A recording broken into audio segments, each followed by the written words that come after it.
Alright, I thought I would explain something that just came to mind just now as I was watching Second Story, or The Second Story, um, with antiheroes and stuff like that, and so on. And as it finished, I thought of something after musing on my life a little bit and so on, and a statement I made in my previous video. What I said in my previous video is that Jesus is explicitly and purposefully, in the fullest sense, God as victim. And how God reacts to being a victim and wins. And this isn't just a matter of, like, oh, cool story, whatever, it doesn't apply to me.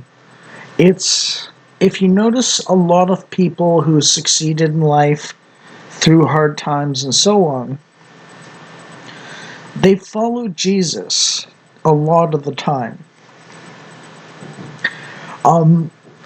And basically what that means is the story of Jesus is basically an instruction manual of sorts for how you should respond in similar situations in some sense. And you might go like, okay, but how do I know it'll work? And the question is, well, does it? And the answer is, usually it works better than alternatives. I don't personally know if it will succeed in literally everyone's case, but basically,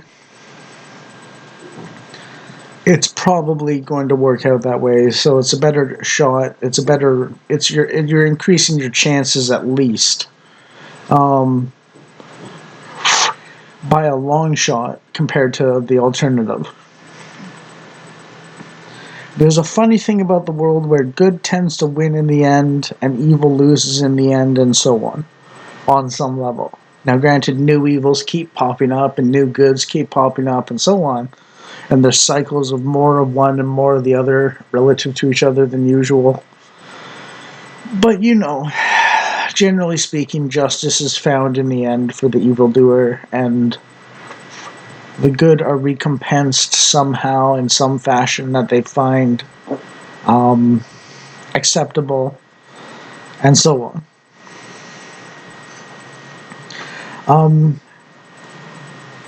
And you might say, okay, well, even if God exists, of course God would make himself win in the end, despite being the ultimate victim in a true sense, both perfectly innocent and horrifically tortured to death and so on, and betrayed and spat on and humiliated and so on. Of course God would do that for God. But the question is, do you believe it'll happen for you? Would a God that does such a thing as become a victim for our sakes not pull plot armor out for you when he's dying for you?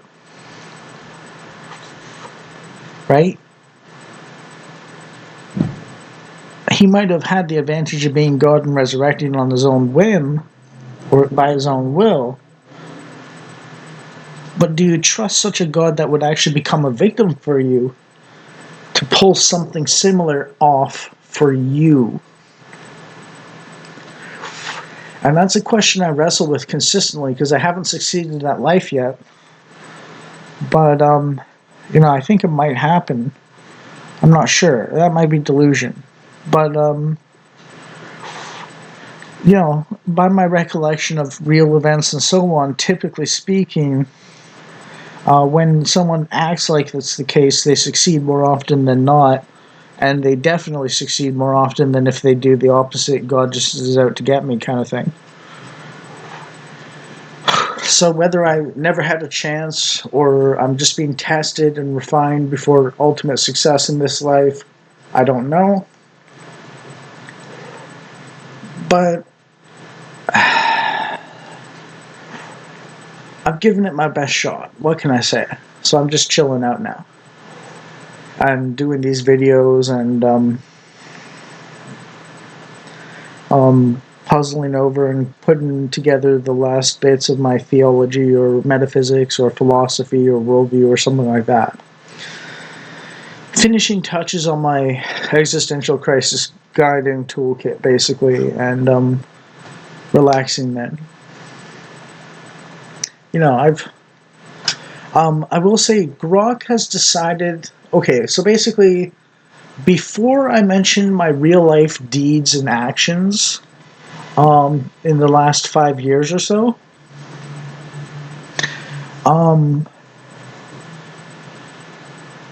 I Grok, the Twitter AI, decided I was most like a divination wizard and a great old one's warlock. So look behind the veil and so on. Then I mentioned that I'd given about 2,000 cigarettes to homeless people and stuff and poor people over the last 5 years. And got people out of the brink of despair about 10 to 15 times. And I must have advised like 20 to 30 people over the last 5 years where to get how to navigate the homeless scene more effectively and where to get food and coffee and stuff like that, and internet and phone charging stations and stuff like that. And then it reestablished that I wasn't like 17 levels divination wizard and 3 levels great old one warlock, or 13 levels divination warlock wizard and 7 levels great old one warlock. And then it immediately decided I was 14 levels Oath of the Watcher paladin, so guard against eldritch horrors, with 3 levels in divination wizard and 3 levels in Great Old One's Warlock, where the patron is a Great Old One, which is like Cthulhu or something. So there's that divination, look behind the veil. There's a bit of serving, a bit of insanity as well, but there's a huge portion of guarding against insanity.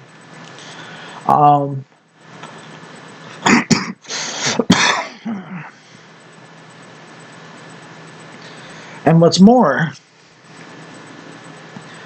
is the divination wizard is about analyzing beyond the veil of material world and so on, and mapping it out and stuff like that.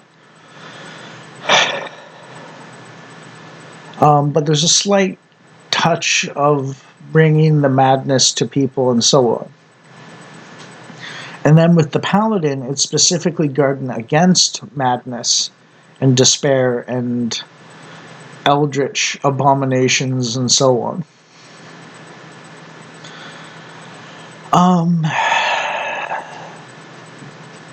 I then asked it roughly what would happen if I were to get into live streaming Let's Plays and video games and stuff like that. And it knocked 1 level off of Great Old One's Warlock and put 1 level into Bard. And if you notice, there's 20 levels total in each of these things. So that's what I'm going to do, basically. I'm going to Let's Play and stuff like that. But,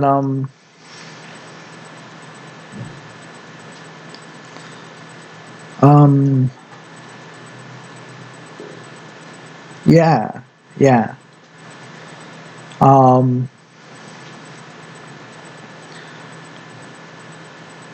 I didn't, the only one I guided it on was, I asked it to confirm I'm not a paladin or cleric at first, and then it was like analyzing that, and then I like mentioned my real life stuff, and it was like, oh, you're a lot like a paladin actually. So my online presence isn't nearly as obvious that I'm caring for people and stuff like that, but I do the stuff in real life to the real suffering and poor and homeless and so on. So I'm different when you meet me than you might see online and so on, but for the better, generally speaking, um, by a long shot. And I physically guard against malevolent people and cruel, vicious animals and stuff like that, which I've done all my life on some level and so on. So um, it's good that I've got this classification from Grok in some sense. Um, um,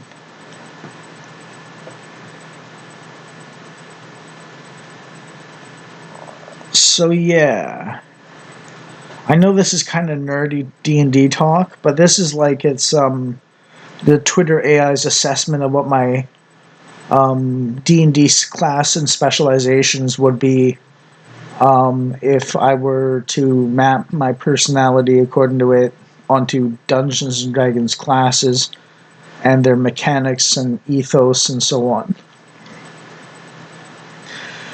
Um, so I've got a D&D class that I can LARP as naturally, so that's kind of cool. I might use that in the future. Um, and then the last thing I guided it on more closely is saying if I were to become more bard-like, um, how would that play out? Basically, is what I asked it, and I was like, okay, one level in bard, and lore classification bard, especially lore specialization, LORE lore specialization bard. So yeah, just a little bit on my personality, my D&D classes personality, I suppose, from an AI, and just one of those thoughts I had, and so on. I hope it gives you a better view of me, both in terms of accuracy and a higher opinion of me than you might otherwise get.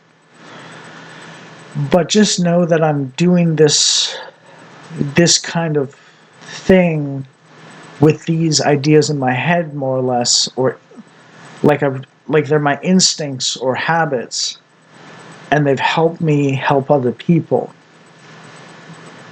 in these ways.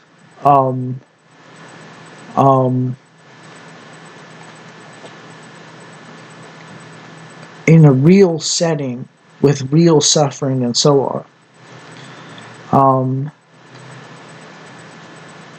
But again, if it's to help you, you have to take it seriously and you have to trust it. It's a gamble. You don't know everything. I don't know everything. I don't know if this is going to work out for me and I'm going to get famous and rich, or if I'm going to die alone in poverty without anyone watching my videos.